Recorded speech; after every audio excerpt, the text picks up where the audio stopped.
what can I do to help center myself more so I can hear Source even more clearly? Well, the more you acclimate, the more natural it feels. Sometimes you recall an earlier time when you weren't always tuned into it. So when you did tune in, it was almost startling for a minute. In fact, sometimes it was so startling you tuned out almost as soon as you tuned in. It was like sort of shocking. But the more you acclimate to it, the more it doesn't feel like something extraordinary is happening.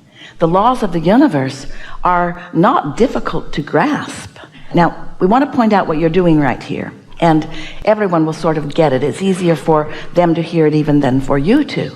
But do you hear what you're focused on? What you're focused on is, I'm not hearing as clearly as I would like to.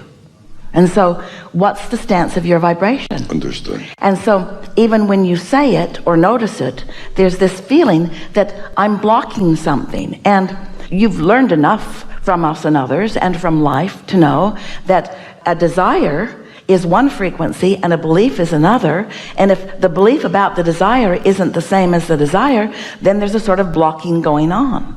And so you set yourself up pretty good for this blockage. You said, through life, I could hear. And for a while, I could hear clearly. And now I'm not hearing as clearly. And we want to say, that's why. I didn't know how else to ask the question. So. It's the perfect way to ask the question. It's the way life causes you to ask the question. There's not anything inappropriate about your question. Your perfect question lets us offer you this perfect answer. And it ties into what we were talking about earlier.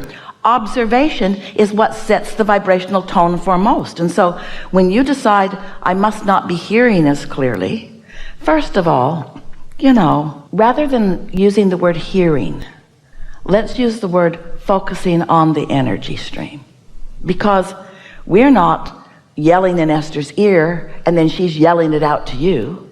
We're not whispering in her ear and she's yelling it out to you. We are offering our knowledge in the form of vibration that she is interpreting. So when you say hear, what you really mean is receive. And to receive, from your electronics, your tuner has to be set to what you're reaching for.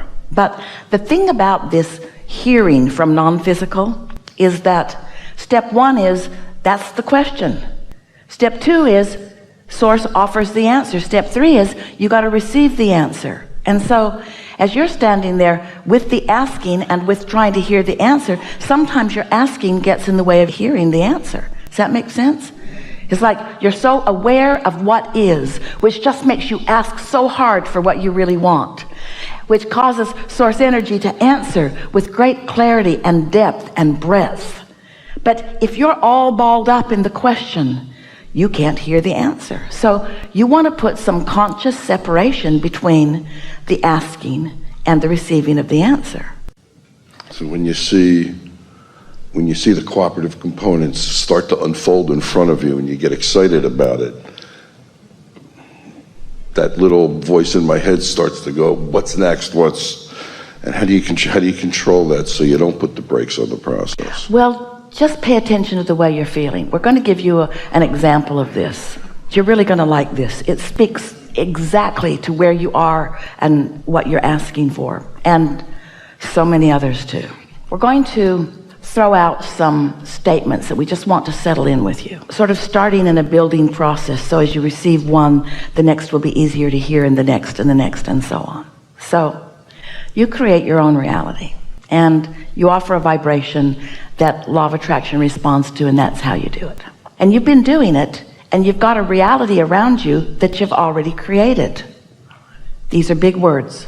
You've got a reality around you that you've already created that's in the way of the one you are trying to create now. Because it's full of things that you are observing, and it's full of things that you believe that are in the way of what you're now asking for. You kind of get that, don't you? I want it, but. Think about anyone that you've been trying to encourage in something, and as soon as you start being optimistic about their situation, they get really logical and argue for their limitations. And after a little while, you sort of want to give it up with them, because it's like, you've talked me into it, you can't do this. Well, you have this same sort of struggle going on within yourself. Your desires are being challenged by your beliefs, but your beliefs will morph and modify to satisfy the expansion of that which you are about. It is the eternal nature of all that we all are. So there is this now reality that as you're involved in it, and how can you not be, and you're seeing it and hearing it and smelling it and tasting it and touching it, and how can you not be? And that observation is in the way. So over time, we've written a whole lot of books with a whole lot of processes to help you to bridge those beliefs, to help you lighten the tension on those beliefs that are preventing you sometimes from going to where you want to go. Well, it's one way of doing it, and it is an effective way of doing it. It's a tedious way of doing it. It's kind of a slow-going way of doing it.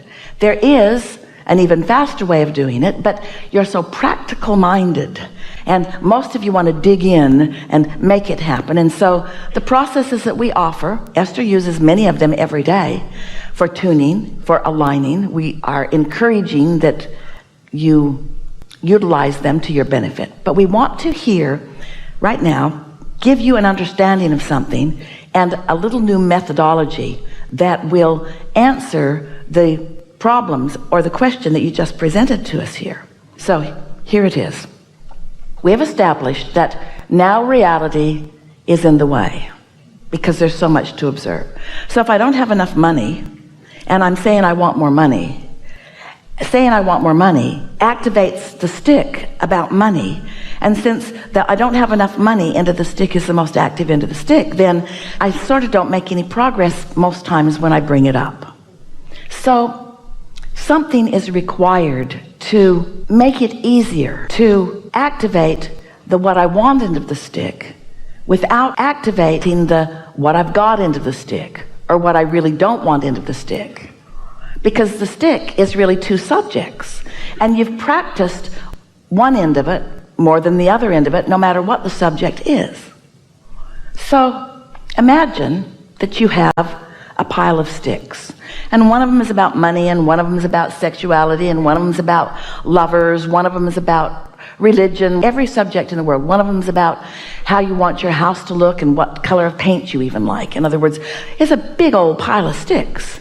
And there's the what I want end of the stick and the what I don't want end of the stick. And those ends of the stick are vibrational in nature.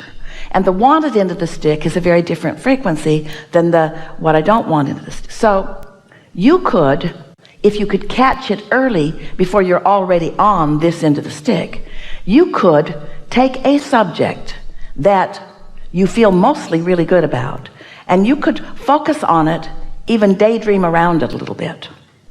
And you could accomplish an activation of a vibration that puts you solidly on this end of the stick, which means, and this is what we want you to hear, now you have access to every stick in the pile from that end. It's so much easier to find any stick in the pile that feels good to you, path of least resistance good, and then to get to the solution of every problem in the world or to the answer to every question in the world. So much easier to do it that way than to be on the other end of the stick and try to convince yourself that what you really want is the other end of that stick. Are you following? We want you to approach your stick pile. There's a contradiction in the words that we're going to offer to you here. Vibrationally rather than physically. And the stick pile itself is what we meant by the contradiction in that. We want you to be a vibrational seeker rather than a subject by subject seeker. In other words, we want you to care about your vibration. You see, if we can convince you that you care about your vibration, and we can get you to do some things that allow you to allow your vibration to rise, now you have access to everything that's in the vortex, and now the magical seeming unfolding of this phase of your life, meaning this minute and the next minute and the next minute, maybe a few hours of it, are going to unfold in a way that they often don't unfold. Haven't you noticed the better it gets, and the worse it gets, the worse it gets? Haven't you ever gotten off on a negative run where everything that happens goes wrong? You forget this, and you forget this, and you forget this, and then you stub your toe, and then this happens, and then this happens, and then you slam your hand in the door, and then this happens, and then this happens, and then you go to the doctor, and he cuts the wrong finger off. It's time for a nap to stop the moment. In other words, the better it gets, the better it gets, the better it gets, the better it gets, the better it gets. But the worse it gets, the worse it gets, the worse it gets, the worse it gets. Because law of attraction is always in action. Law of attraction is always responding to you. Now we're going to make some of those basic statements that we said we would make. One who's connected to the stream or to the source energy, or who is under the influence of source, is more powerful than millions who aren't. So there's so much power in the accomplishment of this. We're just wanting you to care about reaching for it. And the next thing that we want to say is that when you are creating your own reality, let's say it's a business enterprise that you're in the process of creating, or a relationship, or it's a project that is more confined, like the building of a building or anything.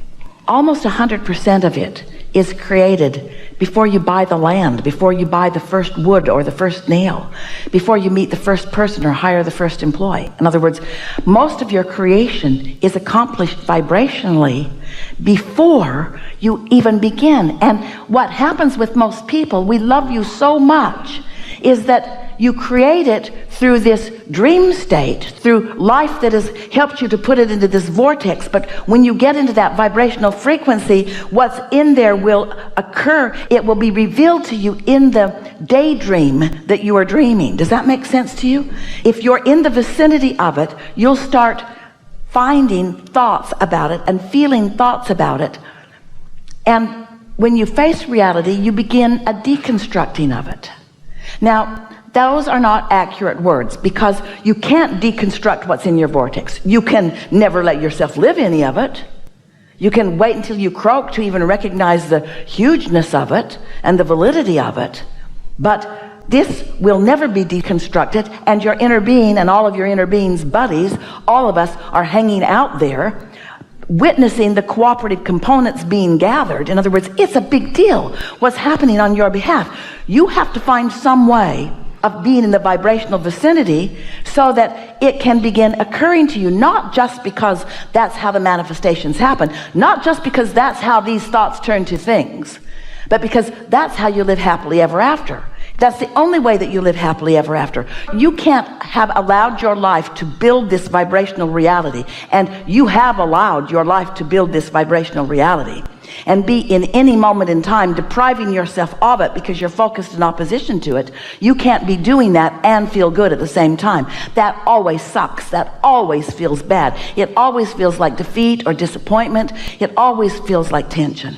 But when you turn just the slightest in the direction of what you want, that's all it takes for positive emotion to replace negative emotion. Just be turned and facing in the direction of this, because the momentum of your attention in that direction will become greater and greater and greater until you will feel the power and the rhythm of it, and you will be in that place of receptive mode, that place of reception where you will understand that, where you will understand it, because words don't teach. It's life experience that teaches.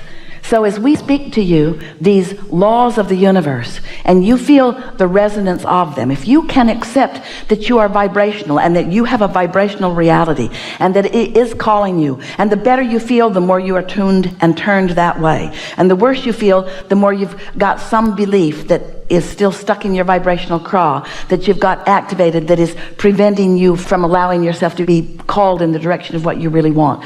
Once you consciously acknowledge this, and then you start living life and watching, what you begin to notice is there's an absolute, every single time, correlation between your mood and attitude and what is unfolding.